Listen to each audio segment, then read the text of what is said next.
Bapak, Ibu, dan saudara-saudariku yang terkasih dalam Tuhan kita Yesus Kristus, salam sejahtera untuk kita semua. Berkat Allah yang Maha Kuasa senantiasa menyertai kita. Marilah kita mendengarkan dan merenungkan bacaan-bacaan kitab suci hari Senin tanggal 16 Mei tahun 2022.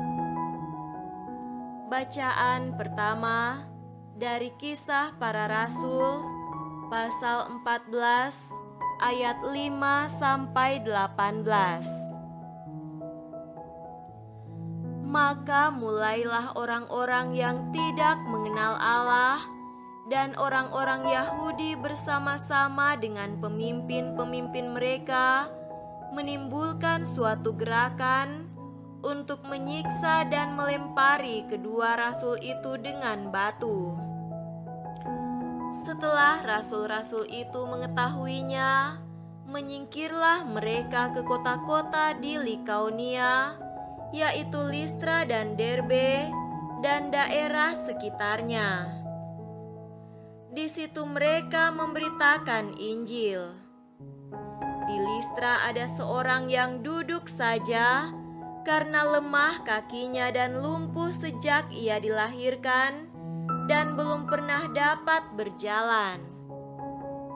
Ia duduk mendengarkan ketika Paulus berbicara. Dan Paulus menatap dia dan melihat bahwa ia beriman dan dapat disembuhkan.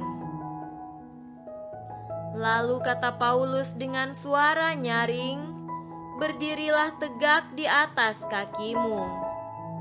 Dan orang itu melonjak berdiri, lalu berjalan kian kemari.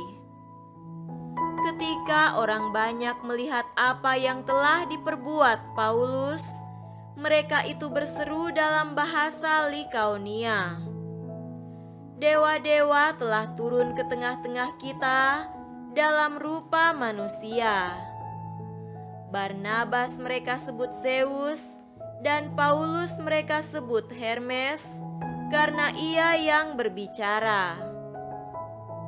Maka datanglah imam dewa Zeus, yang kuilnya terletak di luar kota, membawa lembu-lembu jantan dan karangan-karangan bunga ke pintu gerbang kota untuk mempersembahkan korban bersama-sama dengan orang banyak kepada rasul-rasul itu.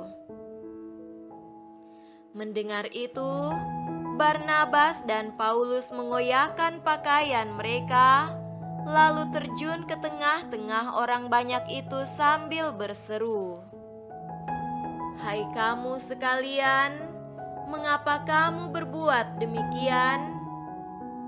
Kami ini adalah manusia biasa, sama seperti kamu. Kami ada di sini untuk memberitakan Injil kepada kamu, supaya kamu meninggalkan perbuatan sia-sia ini dan berbalik kepada Allah yang hidup, yang telah menjadikan langit dan bumi, laut dan segala isinya. Dalam zaman yang lampau, Allah membiarkan semua bangsa menuruti jalannya masing-masing, namun Ia bukan tidak menyatakan dirinya dengan berbagai-bagai kebajikan, yaitu dengan menurunkan hujan dari langit dan dengan memberikan musim-musim subur bagi kamu. Ia memuaskan hatimu dengan makanan dan kegembiraan."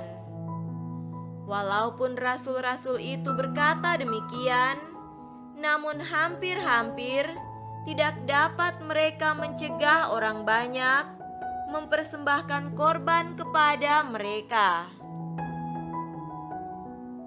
Demikianlah sabda Tuhan.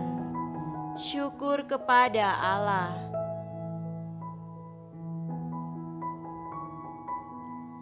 Semoga Tuhan beserta kita sekarang dan selama-lamanya.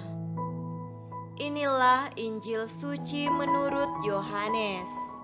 Dimuliakanlah Tuhan. Injil Yohanes pasal 14 ayat 21 sampai 26. Barang siapa memegang perintahku dan melakukannya, dialah yang mengasihi aku. Dan barang siapa mengasihi aku, ia akan dikasihi oleh Bapa-Ku, dan aku pun akan mengasihi dia, dan akan menyatakan diriku kepadanya. Yudas yang bukan Iskariot berkata kepadanya, Tuhan, apakah sebabnya maka engkau hendak menyatakan dirimu kepada kami dan bukan kepada dunia?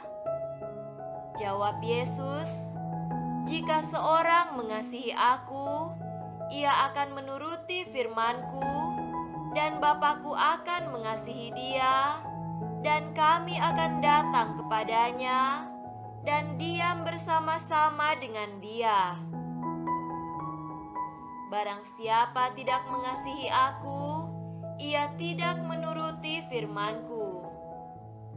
Dan firman yang kamu dengar itu bukanlah daripadaku, melainkan dari Bapa yang mengutus aku. Semuanya itu kukatakan kepadamu selagi aku berada bersama-sama dengan kamu. Tetapi penghibur, yaitu Roh Kudus, yang akan diutus oleh Bapa dalam namaku, dialah yang akan mengajarkan segala sesuatu kepadamu dan akan mengingatkan kamu akan semua yang telah kukatakan kepadamu. Demikianlah sabda Tuhan. Terpujilah Kristus.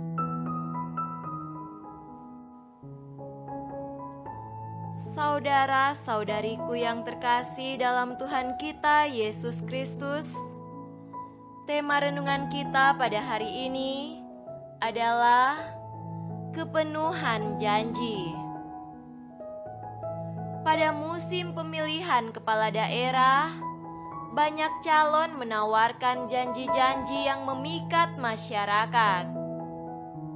Tujuannya jelas agar masyarakat memilih mereka.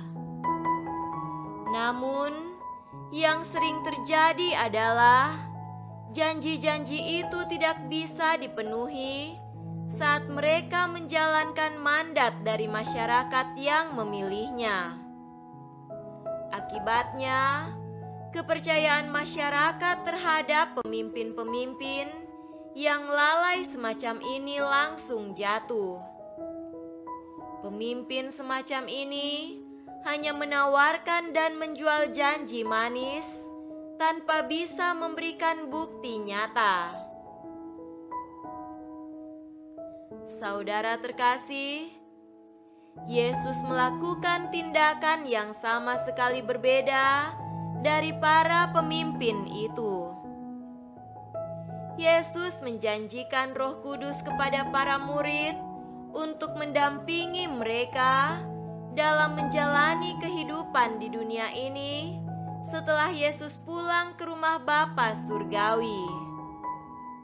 Tetapi penghibur, yaitu Roh Kudus, yang akan diutus oleh Bapa dalam namaku, dialah yang akan mengajarkan segala sesuatu kepadamu dan akan mengingatkan kamu akan semua yang telah kukatakan kepadamu, kata Yesus. Seperti kita ketahui, yang disampaikan Yesus itu bukanlah sekedar janji manis. Roh Kudus itu sungguh-sungguh hadir dan berkarya di tengah-tengah dinamika hidup para rasul. Tidak hanya itu, daya dan gerak Roh Kudus itu terus bekerja hingga saat ini dan sampai selama-lamanya. Daya gerak Roh Kudus itulah yang juga dibagikan Paulus dan Barnabas kepada jemaat di Antiokhia. Mereka menceritakan segala sesuatu yang Allah lakukan dengan perantaraan mereka. Karya Roh Kudus ini menyertai gerak karya pewartaan kabar gembira sampai ke seluruh dunia. Kita bisa menikmati daya gerak itu. Buktinya, kita memiliki iman akan Kristus, walaupun kita tidak hidup di tempat di sekitar Yesus dan para rasul hidup. Inilah bukti janji Yesus itu. Roh Kudus sungguh hadir dalam kehidupan kita. Kita patut mensyukuri rahmat Roh Kudus itu dengan ikut serta dalam karya pewartaan kabar gembira seturut tugas dan tanggung jawab kita masing-masing. Semoga demikian. Amin.